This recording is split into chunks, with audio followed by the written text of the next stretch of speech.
All right, so we have a new episode of Legends and Leaders, and we have a great guest, Aisha Bowe, who's the CEO of STEMBoard, upcoming astronaut, created the LINGO coding kit product. So many interesting things that you've done, and you really become this voice of a new generation. So it's definitely an honor to have you here. Welcome. Thank you. Great. So I'd love to just start with Aisha, like your past. When you were a kid, did you always aspire to be a NASA rocket scientist and an astronaut? Is it like how you kind of started out? Like, how did this passion develop? Uh, I didn't really have any aspirations for anything, actually, Ben. Mm. I like to share that my number one goal was not getting trapped living with my parents forever. So that motivated a lot of the decisions that I made, some of them good, some of them not so good. And so I was this lackluster high school student that was truant and like skipping class. I was not National Honor Society. And so I didn't even apply to college. Like I graduated with a 2.3. So I Okay. wasn't exactly thinking I was going to grow up and become like a positive contributing member of society or anything. hmm And like, how did you kind of shift your mindset and put yourself in a better position to even be this contributing member? Like, what were some of the changes you made in your life? Well, I ended up in community college and I had a not so great first semester. I thought it was going to be like an economics, but economics had math, and I didn't do well in economics. And so I get this C, and I think life is over, right? I mean, I'm like a 19-year-old girl, so like everything is really tragic, and I'm super emo. And I had this thought, and the thought was, why do you really want to do these things? And I Mhm. started to think a little bit more in my sadness about what happened in high school and where I was in college. And what I realized was that I didn't really understand how to think for myself. And I spent a lot of time listening to what the adults around me would say to me about me and thinking that those things were true. And so Mhm. if someone told me that I couldn't, I didn't. And if someone told me that I wasn't good at something, I didn't try. And I kind of thought, well, okay, look, you've been listening to all this noise for all these years, and it's gotten you nowhere. It's gotten you exactly where they told you that you would be. What if you just kind of like suspended your understanding of yourself and instead made up like new goals and new ideas and just create this list of like crazy things? And so I really just set out to be completely and totally unrealistic. And I realized that being unrealistic was like the pathway to success. Right. And so when you're creating this new, new path for yourself, how did you find your way to getting an internship at NASA? Did you just first have to have a new career path in terms of like focusing on college on a different degree, and then that kind of arose? Like, how did that happen? Well, I just sort of made it up, right? So in the height of my like emo depression, I took out a piece of paper and I was like, okay, look, um, I can kind of sort of do math, and people who do math, they go to engineering school. And I hear that if I follow this 2 year path, I can go from community college to college. And if I go to college and I do engineering, there's a list of these majors and aerospace is at the top. That was it. And it was sort of like putting in like these little signals in a prayer that if these things happen, then oh, like maybe the world is this amazing place. And that's literally like how things kind of unfurled. Like I just made it up. I didn't think I was actually gonna be an aerospace engineer. I didn't think I was actually gonna work for NASA. But all those things were on the list and I tried and I did. And then I was like, oh, so what you're telling me is that we subscribe to a bunch of rules in society that are true sometimes but not always. And that if I test these rules, I can be the exception. Well, then I'm game. I'm testing all the rules. Yeah. Do you feel much happier now, Isha? Like that you decided to go on like a new path. I mean, I'm sure you feel different. Like you put yourself in positions to really challenge yourself much more, but you probably feel much better, right? I love my life. Like, I love that every single day I get to wake up and work on things I completely made up, right? I made up the name of the company. I made up what I do. I made up what all of the employees do. And it's really fun and it's really exciting stuff. And then I get to go into the world and encourage other people to push their limits and just live their best lives, right? Like, you don't want to be a rocket scientist. I'm okay with that. You don't want to work for NASA. You don't want to run your own company. I'm okay with that. But I need for people to understand that oftentimes the things that they were told, the limitations that they think are hard, are really soft. And there's a lot of things you can do if you're just willing to commit to your own reality. Right. And when you got to the point where you eventually got like on this path that you wanted and you got into NASA, was the outside appearance of like rocket scientist, was it like, did it line up to what it was like at NASA? Yeah, I mean, yes. Listen, I still do some of that today. Like, there's nothing more exciting than watching a launch. And if you haven't seen a launch, It's like, I awesome. beg you, I implore you, go see a launch. Like, when the rocket engine turns on, like, you can literally feel the water in your chest vibrating, and it's great, right? Cape Canaveral, Vandenberg, make it happen. I love it. But I started to kind of realize that what I thought was the limit wasn't the limit anymore, right? It's sort of like touching the sky, but realizing that you can really reach for the stars. And how do you like through some of the products you've developed, like let's just say for example Lingo, how are you enabling people to really set their own limits and not just be adhere to the limits of society? Well, one of my things with Lingo, which is like a self-paced coding kit that teaches students 13 plus how to, build engineering things at home and really tinker. My concept there was when I was that age, there weren't those things for me.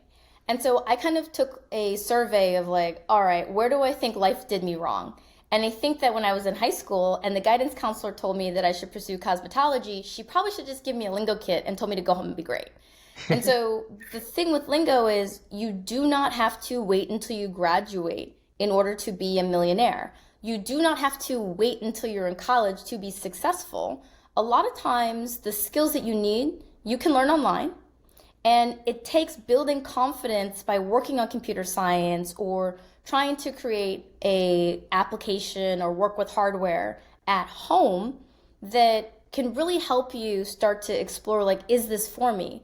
As much as I'd love to say that the engineering degrees are what make me successful, it's not that. It's the tenacity and it's the willingness to apply critical thinking to a hard problem and literally learn on the fly. I pretty much learned my job by doing it. And if younger generations can get that, I think that they will be in a better place than I was to start startups and do really cool stuff like you've been. So you've had like a lot of interesting, a lot of success with the Lingo product, and it's been pretty Hmm. widespread as of this point. Where do you see the Yeah. future of that in terms of like, are you going to expand the types of products, or do you want to put it in more schools? Like, what do you think are the next steps? So we serviced nearly 7,000 students last year. Wow. And this was less than a year after our official launch. So I'm stoked. We also had been purchased in 10 countries. And so I want to be one of the leading providers of hands-on immersive STEM experiences. We want to diversify our roadmap. Like, I can see AI and VR experiences becoming part of things that we do at Lingo. And because we are aligned to national learning standards, we are currently taught in schools. And we're not only taught in schools here in the US, we're taught in schools internationally. And so I want to really own a piece of that market. I want to breed a generation of people who do not feel that they have to conform to the way that they are traditionally being taught, that feel like they have the skills and they have the confidence, because confidence is important, to get out there and to innovate and create their own businesses from an early age. Do you think that you'll ever expand into like doing your own school, starting something like that? Listen, I like to vacation. So I'm not sure that I could operate a school as, you know, I Don't set do a limits, lot when right? it, well, so like, I think that I really enjoy teaching and I enjoy supporting educators. Right now, we have camps, and I absolutely love our camp activities because I get to take kids that are not interested in math and science, toss them together, and then challenge them to create new things. I won't rule it out, but we'll see. We'll see what happens. Yeah, it would definitely be interesting. I mean, it seems like you're really changing the way curriculum's developed with this type of product. So this is like a very grassroots opportunity for sure. Mhm. Yeah. So now you have the STEM board company, you have the Lingo product, and you've Mhm. also you announced you're going to be going to space soon. So what are you most excited for about this opportunity to go to space, besides the fact of you're going to actually have a new experience seeing the world from a different perspective? I'm really excited by the opportunity to blaze trail. The mission, as announced, will make me the sixth African American woman to cross the Kármán line and the first to do so with Blue Origin. And so the idea that commercial space flight's here and that we're really pushing the boundaries about who is involved and how to participate, that really excites me because we're in a world now where we have global problems and it's less about ethnicity and more about having global thought, right? Having more people set eyes on problems, some of which have existed for decades, and coming up with new and unique ways to solve them. And so going out, talking about the mission, I just came back from the Girl Scouts convention and they were so cute. I ate like an entire box of caramel delights and I got a chance to talk to several young girls. I'm talking like maybe like 3 feet tall, literally, who Hmm. came up to me and said, "Hey, I'm gonna live on Mars." And they were serious and their focus at that age is okay, I want to wear that spacesuit and I want to figure out how I can get involved so that I can deliver Girl Scout cookies on Mars. And it's not like a crazy idea, right? Like we're watching SpaceX and Blue Origin and Virgin really push the boundaries of commercial spaceflight, and it's just the beginning. Yeah, it's definitely the beginning of something new, and I think you're gonna really set a standard for what's possible with space. So it's exciting to see. Um, in terms of in terms of the risk associated with space, was that something that like concerned your family at all? Like when you said, "Hey, I'm going up to space," like did they freak out, or were they like, "Oh, that's cool, you should like, okay, I'm excited for you." Have you seen that GIF from Friday when Chris Tucker's like, ah? Like, I thought it was going to be really well received, and it was sort Right. of met with like golf claps. Like, now they're getting used to it and they're feeling more excited, but I think the first thing that kind of came to people's minds was, you could die. And I'm like, literally, I could live like a vegan lifestyle and step off the corner and get hit by a bus, right? Like, we have no idea what's going to happen to us in life. You just have to put yourself out there and you just have to try. And I was trying to kind of calculate the odds of getting selected for the mission versus like the probability that I might expire during the course of the mission. And it was the odds that I got selected were far lower than the odds of anything bad happening to me. And I'm like, look, mathematically, this makes sense, right? It's sort of like Willy Wonka and the Golden Ticket, but I definitely get asked that question about, are you concerned? And I sort of feel like a life without risk isn't a life worth living, right? There was a risk when I decided that I was going to have a dream to go from 2.3 to NASA. There was a risk when I decided that I was going to leave NASA and found a engineering company, which I've now owned for the last decade. Risky, but it worked out. And I'm running a product company and a service company at the same time. Also risky. A lot of people told me you shouldn't do that, and that worked out. So to me, the risk and the perception of danger means I'm doing the exact right thing that I should be doing. Yeah. I mean, definitely be cautious as to like what types of risks, but it is an exciting thing to do, and I think it's something that can definitely change your life and change your perspective on a lot of what you do. In terms of like when you were starting the STEM board company, how did you Mhm. get started? Like you're like, okay, I want to do something different now. What were the first steps? Did you raise money? Did you just kind of build a product? Like how did you get it going? Yeah. So I spent a lot of quality time with the dog that I was dog sitting because I was afraid to tell people my ideas. And so I would just talk to the dog all the time, like, I really want to start a business. And the dog said, yes, you can do it. Like 100% you can do it. But it was important for me to have like this sounding board that provided continuous love and support, right? And occasional cuddles.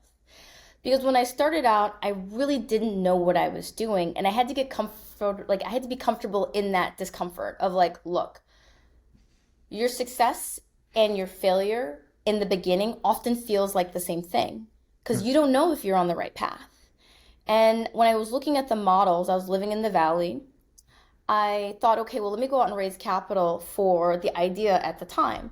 And I didn't really understand that there's only a small portion of businesses that are, in fact, venture capital backable, right? That are going to achieve that type of growth and scale. But that doesn't mean that you can't be successful or very wealthy building companies. And so when I went out to raise money, it was like, no, no, no, no, no, no, no, no, like some sad R&B song. And I kind of said, okay, like, is this really how I want to start a business?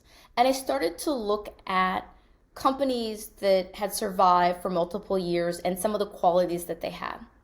And it occurred to me that if I am consulting as an aerospace engineer right now, as a government employee, why don't I take that same engineering expertise, apply it to problems that I think are really interesting, and try to see if people would hire me to do that? And so we went from one person and me writing proposals to what's now like a $10+ million a year company. And no outside capital invested. I have an amazing team and staff. And that's really kind of the testament to it's important when you're getting no's to fully evaluate if those no's are a bad thing. And sometimes they're not. They're clear indicators that you should take a different approach and go in a different direction. My second company, I raised venture capital for. I raised nearly 2 million last year. And I went to pitches. I did all the things that founders traditionally do, and I had that experience, so I have both experiences. But I can tell you, I made more than I raised last year. And having both of those perspectives, I would say if you're in a position where you're not able to raise capital, don't discount yourself. Explore models that allow you to scale and self-fund until you can get to the point of deciding if you want to go out there and find other investors to help you grow your idea. Hmm. So when you were getting the first contract for STEMBoard, what did you do to sell the customer? Like, I mean, did you just say, "Hey, this is my experience, and starting something new, and take a bet on us"? Like, how did you get it? How did you get it done? I I mean, I wrote a lot of proposals that looking back on them, they were terrible, right? Like it was proposal crafting 101. What I realized at that time was the best thing for me to do was to work with other businesses that were more established. And Mm. so after trying to win the initial contracts and not being successful, I looked to large companies like Booz Allen Hamilton and General Dynamics who had small business programs. And I started meeting with their small business liaisons and I started trying to insert myself in their proposal processes. And I actually ended up working quite a few of those large proposal bids. And I was able to see how does a professional company do this? And what are ways that I can get that company or an organization in the government to mentor me in doing that? And what I found was there's quite a few organizations like procurement technical assistance centers, which are literally in every state, or small business development centers, which are also in pretty much every state, that can literally mentor you for free because they have funding that is allotted by the federal government, and they can coach you through how do you actually propose? How do you read an RFP? How do you get certified? And once I had that, my game improved like by leaps and bounds because I knew how the big boys did it.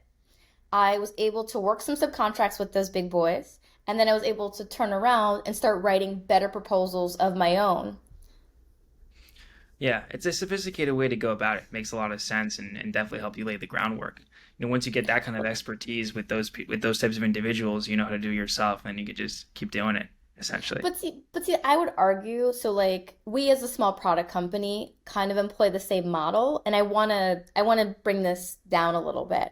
So our our growth mechanism is to insert ourselves with organizations who are already established and who already have infrastructure. And so what we do is we complement the needs of national nonprofits, universities, organizations that work in the community. And we essentially say, okay, you purchase our product, but we're going to ride alongside of you. We're going to work with you. And in the same way that they benefit from the product, we learn from how they conduct business. I think the moral of the story for all entrepreneurs is get out there and work with other companies. Far too often, I think people try to go at it alone and feel like they don't need to collaborate, but there's so much that can be learned from observing how other people conduct their business and then taking the best practices and applying them for you. Yeah. So you mentioned that you like to kind of attach with other companies and learn from them. So I recently read that there is a company called Exacta Solutions that is in joint venture with you, and they were awarded $1 billion contract. How did you guys, have that occur, and then what's the purpose of the contract?